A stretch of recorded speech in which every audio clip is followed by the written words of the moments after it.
Hey guys, today we're going to be talking about the brand itself for the website. We'll be getting the domain name, creating a brand name, and creating a logo. This is just the step I take before I start making the website look good. So if you have any questions, make sure you put them in the comments below or find us on Facebook or Instagram. Those will be in the description. Hope you enjoy the video.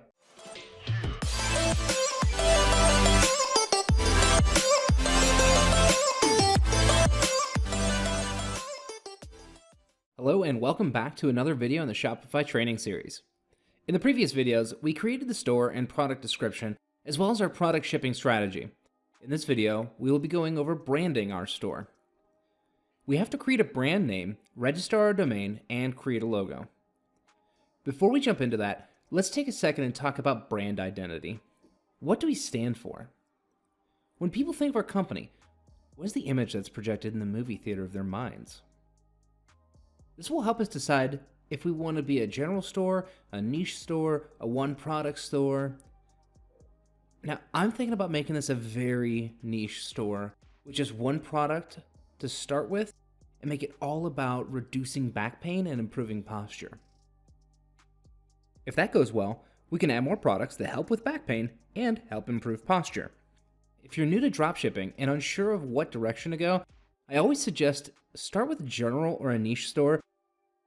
Find out what's working, and then you can always get more specific down the line. Starting with a one-product store is a poor decision for someone who's new to dropshipping. It'll be incredibly costly to start and get the information that you need to be successful. Again, my suggestion, start with a general store. You can always go from a general store down to a niche store once you figure out what sells well.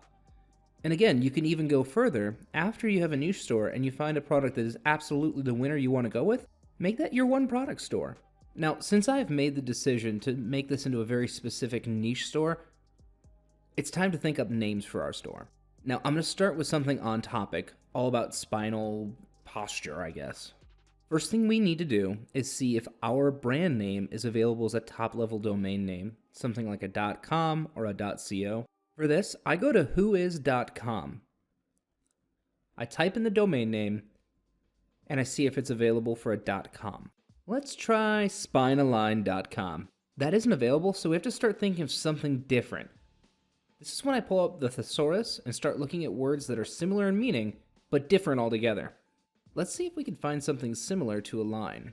Fix? Spine fix? We could try that. Spinal fix? Okay, look, we're gonna keep thinking through ideas until we find one that works. If you're not very imaginative, like me, this is just a brute force way of going about it. So you don't have to watch me struggle to find a suitable name. I'm gonna skip that part. We're going with Slouchbuster, theslouchbuster.com. The slouchbuster.com is available, so we're good to go. Do I think this is the perfect brand name? No. I'm open to changing it down the line, but for now it conveys the message that we're going to fix that slouching back. It doesn't have to be perfect the first time around. Well, I don't know if the brand name will stop me from making any sales. What I do know is that if I spend the next 3 weeks agonizing over the perfect brand name and not doing anything, I am guaranteed to make 0 sales. Now for a logo. The theme that I like to use, Brooklyn, does not look good with a big logo, so I can't make it tall. I think we're just gonna go with stylized text and call it a day. Throughout developing the website and brand, we may switch from this theme and have a logo made. Don't stress about it being this perfect, eye-catching logo. Truthfully, you want it to be as low-key as possible so that nobody's paying attention to that instead of your website. Okay, to make this stylized text logo, I'm going to load up a program called GIMP.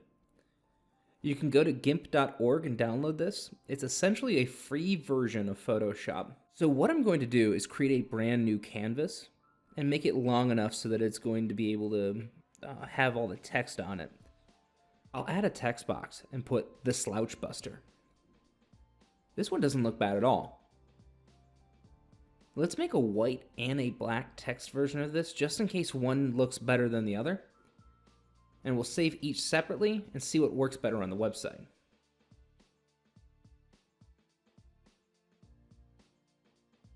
That's it for this video. we're not going to be making any changes to the theme until the next one. Thank you so much for tuning in. If you have any questions, leave them in the comments below or find us on Facebook or Instagram. Those links will be in the description. Thanks for watching, and I'll see you in the next video.